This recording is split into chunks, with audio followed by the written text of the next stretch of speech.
Mas, apesar dos avanços, né, que a gente tem em relação à proteção, às leis, né, a violência contra a mulher não para, infelizmente. E para conversar sobre esse assunto, a gente convidou a delegada Renata Ribeiro, chefe da Divisão Especializada em Atendimento à Mulher. Doutora, bom dia, bem-vinda ao MG no Ar. Bom dia. Os números são estarrecedores, né, infelizmente.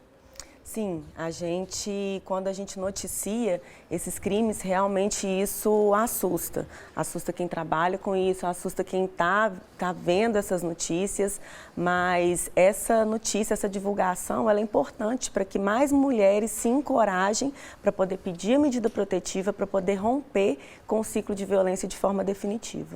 A medida protetiva funciona, doutora? A medida protetiva funciona. A gente tem mais de 120 mil requerimentos de medidas protetivas em Minas, então são mais de 120 mil mulheres que obteram esse benefício, que obtiveram esse requerimento de medida protetiva e conseguiram ali se livrar daquela situação. A gente não pode fazer com que as mulheres se sintam desencorajadas de buscar a medida protetiva. Quanto mais mulheres têm medida protetiva, mais efetiva, mais eficácia a gente tem nas medidas. A gente tem um número de que apenas 10% das vítimas de feminicídio tinham alguma medida protetiva. Então, 90% dessas mulheres, às vezes, nunca procuraram uma delegacia de polícia para poder denunciar. Eu não tinha esse dado.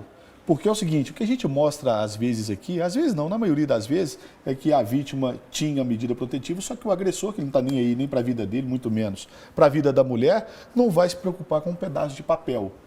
Ele vai e faz o que precisa fazer. Então quer dizer que a maioria, então, respeita, é isso? Sim, e além das medidas protetivas, é importante que a gente tenha um trabalho em rede. Então, a mulher ela precisa receber aquele acolhimento para poder pedir a medida protetiva e depois disso ela tem que ser encaminhada para outros órgãos da rede de proteção e de enfrentamento para ela ter ali um atendimento psicológico, uma assistência social, né? É muito difícil para ela romper a situação de violência, não só por causa da dependência emocional, mas também por causa da dependência financeira. Então, ela precisa de um auxílio ali, ela pode ser também encaminhada para um abrigo, se ela não tiver condições e se for uma situação grave que não permita que ela retorne para casa, ou também ser encaminhada junto com uma equipe de policiais para poder buscar os pertences dela e ser encaminhada para um lugar seguro.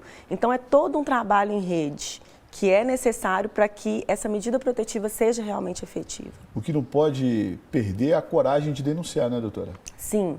Não pode perder a coragem de denunciar e de se livrar dessa situação de violência, de pensar que é possível, sim, ter uma vida diferente, ter uma vida feliz com os seus filhos, se livrando daquela situação de violência.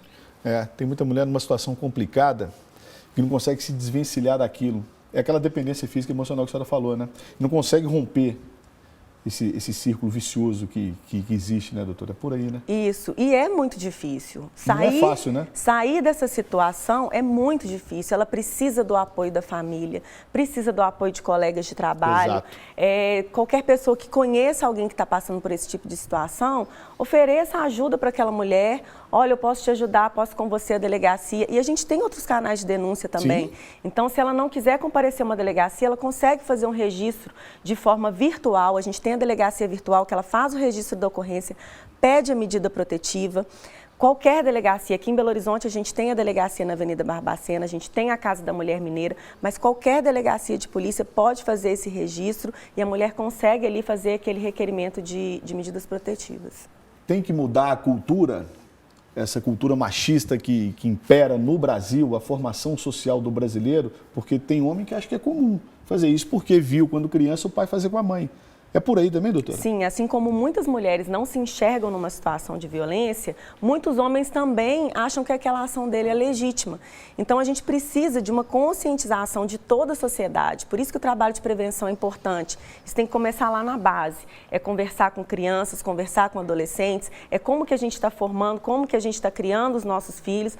A gente precisa de mudar essa cultura machista que está enraizada na nossa cultura, na nossa sociedade, mudar essas percepções de distinções de gênero, né, do que o homem faz, o que a mulher tem que fazer. E a gente precisa dessa mudança de toda a sociedade. 8h13. Doutora Renata Ribeiro, é o seguinte, a gente já viu que tem o tratamento, obviamente, para as vítimas, para as mulheres. As leis existem, a proteção existe.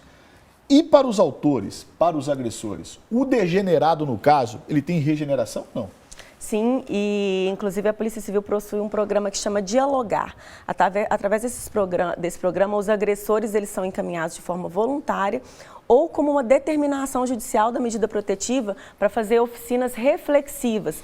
Então ali, né, a gente vai ter profissionais especializados que vão conversar com aquele homem para a gente evitar a reincidência, não só com relação àquela mulher que sofreu a violência, mas com relação a outras mulheres, porque inevitavelmente ele vai se relacionar com outra mulher. Por mais que uma consiga romper com o ciclo de violência, a gente precisa evitar que ele tenha esse comportamento com outras mulheres também. Então é o trabalho preventivo, é o trabalho repressivo, é o trabalho com as mulheres e é o trabalho também com os agressores. E aquilo que a gente fala procede, doutora, de ao primeiro sinal de violência, sai fora porque a tendência é piorar, que não vai melhorar. É mais ou menos por aí? Exatamente. Percebeu que está vivendo um relacionamento abusivo, o quanto antes tentar se livrar dessa forma de violência, tentar se livrar desse relacionamento.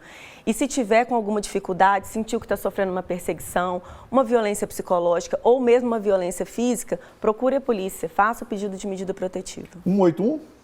Pode ser também? Da mesma forma, as denúncias podem ser feitas de forma anônima. Então, você sabe de uma vizinha, sabe de alguém que está passando por uma situação de violência, você pode fazer a denúncia também. Tem que meter a colher, né, doutora? Não tem isso? Sempre, sempre. A gente tem que salvar a mulher sempre. Exato. Não é aquele negócio de tirar o corpo fora, a gente só tira o corpo fora em bala perdida.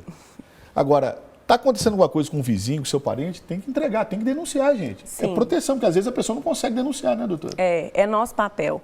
Oferecer ajuda a essa mulher, se oferecer para ir junto com ela, buscar. E romper um relacionamento não é fácil. Até um relacionamento que é saudável é difícil de romper. Imagina uma situação em que existe toda essa dependência, em que a autoestima da mulher já foi prejudicada. Exato. E principalmente a dependência financeira, né? Como que ela vai criar esses filhos. Então ela precisa desse suporte, ela precisa desse encaminhamento. Doutor, foi um prazer. Muito obrigado foi meu. pela sua participação. Bom trabalho lá, tá? Obrigada. Bom dia. Fica com Deus, querida. Bom dia.